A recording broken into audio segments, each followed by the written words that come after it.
आज के दिन तक हम कोशिश यही है कि कोई ऐसी चीज़ ना हो जिससे माहौल ख़राब हो, जिससे कोई जानी नुकसान हो।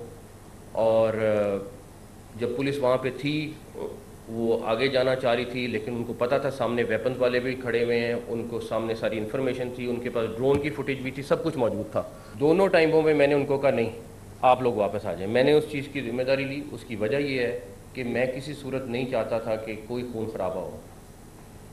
उसके बाद जब हमने कैनाल खोल दी, उस दिन रात को पहले एक पुलिस वाला अपने घर जा रहा था, अभी फुटेज भी मौजूद है, मैं आपको वो दिखा देता हूँ। जो उसके साथ सलूक हुआ, उसको बाकायदा मारा, उसको भागना पड़ा वहाँ से, उसको लोगों ने कुछ ने बचाया। उसके बाद एक एलीट की गाड़ी गुजर रही थी, ये रात तकरीबन 1:30 बजे की बात है।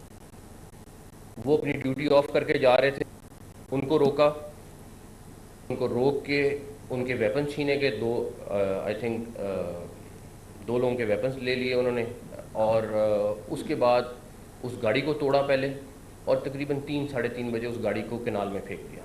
अब इस सारी चीज़ के बाद आप ख़ुद बता दें कि किस तरीके से रिट कायम रहती है कि अगर पुलिस की गाड़ी एक रोड से गुजर रही है और आप उसको रोक रहे हैं और उसके बाद उसको तोड़ रहे हैं और उसके बाद आप उसको पानी में फेंक रहे हैं, सारा कुछ कर रहे हैं, ये नॉर्मल पॉलिटिकल वर्कर नहीं करता है। तो उसके लिए मैंने आईजी साहब को भी कहा है कि उनसे बता दें, उन अपनी एक डेडलाइन उनको दे दें आज की, कि अगर आज एक टाइम मुकर्रर कर दें कि इतने बजे तक या कल सुबह तक, जो वो मुनासिब समझते हैं। ये मैं आज के बाद उनको, मैंने पुलिस वालों को आज सुबह हमने कह दिया है, मैंने उन सबसे बात की है, अब उनको जो करना पड़ेगा वो करेंगे। रेट ऑफ द गवर्नमेंट कायम होगी।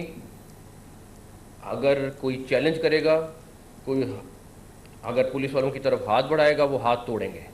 अब वो चीज़ नहीं रहेगी। मैंने उनको बिल्कुल एक चीज़ में श्योर कराया है कि अगर अब कोई, जो अभी तो एक्शन लेना है वो लें, लेकिन अब के बाद अगर कोई करेगा तो उसका जवाब बड़ा सख्त तरीके से उसको मिलेगा। अब किसी का कोई इस तरीके से लिहाज नहीं है। पॉलिटिकल एक्टिविटी बिल्कुल करें, बिल्कुल आपका राइट है, लेकिन ये चीज़ का राइट किसी को नहीं मिल सकता, कोई जो मर्जी हो जाए।